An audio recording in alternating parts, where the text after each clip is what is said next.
chats were a series of 30 evening radio addresses given by President Franklin Roosevelt between 1933 and 1944. In the early 1940s, radio programs reflected America's involvement in World War II. Next, we feature a radio script by Illiana called Fireside Chat. The setting is the National Naval Hospital in 1941, and the nurses' station at a busy hospital. No! The fireside chats agitate our more delicate patients. So no fireside chat. But America is at war. President Roosevelt declared it last night. It's our duty to find out how we can help. I said I won't have it. Yes, ma'am. Dr. Schaffer, could you sign for these tests, please? Certainly, Nurse Baker. Nurse Klein and I see elevated anxiety in our patients since the declaration of war on Pearl Harbor. Listening to the fireside chat might calm me down. Find Nurse Klein and have her meet us at the front desk. And set out a page for Mr. Blaine. The janitor? Yes, the janitor. Ask him to meet us at the nurse's station. Yes, Mr. Blaine, please report to nurse's station on floor 2. How'd you do, ladies? How can I help you today? We're not quite sure. Dr. Schaffer wants us all to meet here. Hello, ladies. Anyone do anything wrong? Nurse D'Angelo, top of the morning to you. Look, here comes Doc Schaffer. Hello, everybody. I asked Nurse Hartman to run extra tests for me. That'll give us time to listen to the fireside chat. You be needing the janitorial closet, Doc We Schaffer? certainly will. What in tarnation are you talking about? Oh, I get it. I bet you two listened to the World Series in that old closet too, didn't you? I knew I heard that game playing. Thought I was imagining things. We have to take turns listening. Sounds good to me. Shall I go fire up that old Victrola radio in the janitor's closet? I'd be much obliged. Ladies, may I escort you? Certainly, Mr. Blaine. Yes, sir. I'll just stay here at the nurse's desk and hold down the fort. This old radio will warm up in a couple minutes. Get comfortable while I get the old girl running. I'm so glad we get to hear President Roosevelt's speech. First one since yesterday's declaration of war. Yeah, scared the kids and me to pieces hearing that declaration of war. Here it is, ladies. We are now in this war. We are in it all the way. Every single man, woman, and child is a partner to the most tremendous undertaking of our American history. We must share together the bad news and the good news, the defeats and the victories, the changing fortunes of war. So far, the news has all been bad.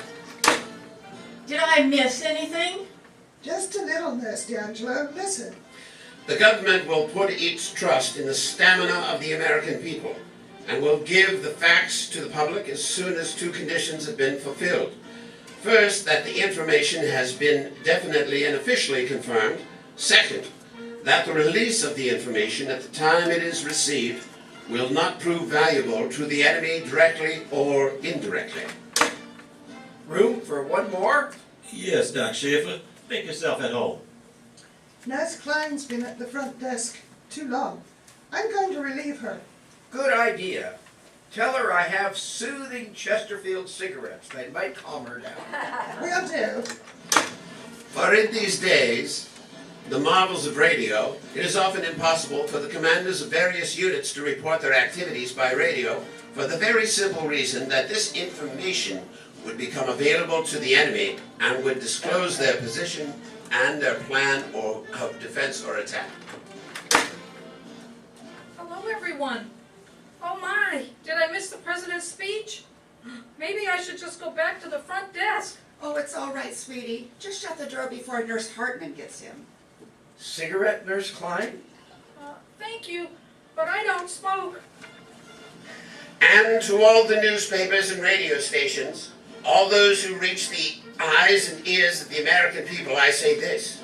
You have a most grave responsibility to the nation now and for the duration of this war. Ladies and gentlemen of America, if you feel that your government is not disclosing enough of the truth, you have every right to say so. But in the absence of all the facts as received by official sources, you have no right to deal out unconfirmed reports in such a way as to make people... Where is everybody? Nurse D'Angelo. Where did Nurse everybody Klein. go? Where did everybody go? One of these days she's gonna blow off so much steam, she'll turn into a choo-choo train. What if she finds us in this closet? Oh, for the love of Pete. I'll find something to keep her busy. It is not a sacrifice for the industrialist or the wage earner, the farmer or the shopkeeper, the trainman or the doctor to pay more taxes, to buy more bonds, to forego extra profits, to work longer or harder at the task for which he is best fitted. Rather, it is a privilege. Are you going to purchase some of those bonds, Dr. Schaffer?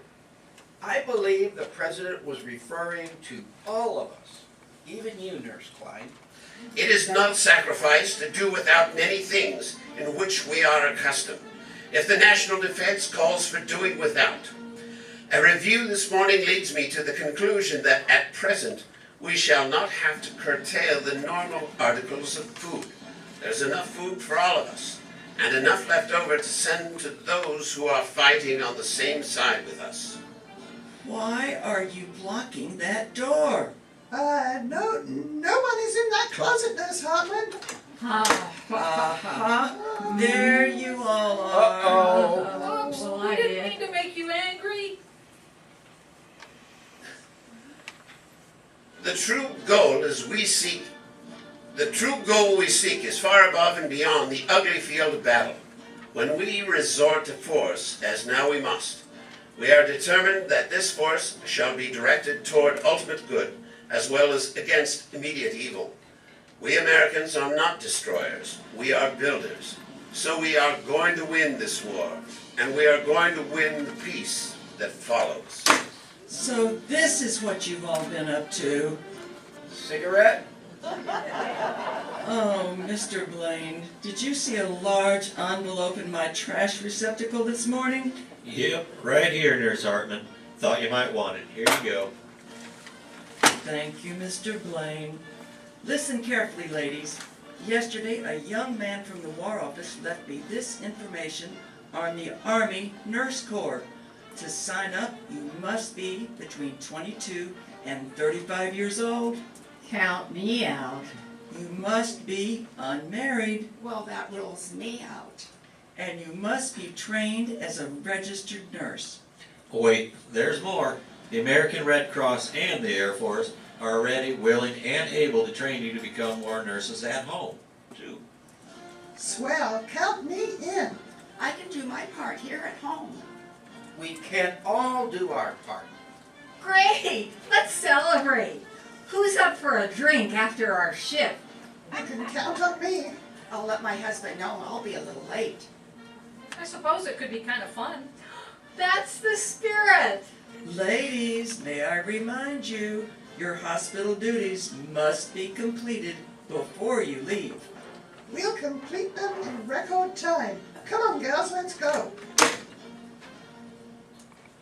Kinda quiet in here now. You can say that again. Cigarette, you two? Don't mind if I do, Dr. Schaffer. And thank you, Mr. Blaine, for salvaging that envelope from the War Office. Happy to help, Nurse Hartman. We need to stick together at times of trouble and do our best to help President Roosevelt win this war. That is a wonderful strategy. Let's have a round of applause for the child.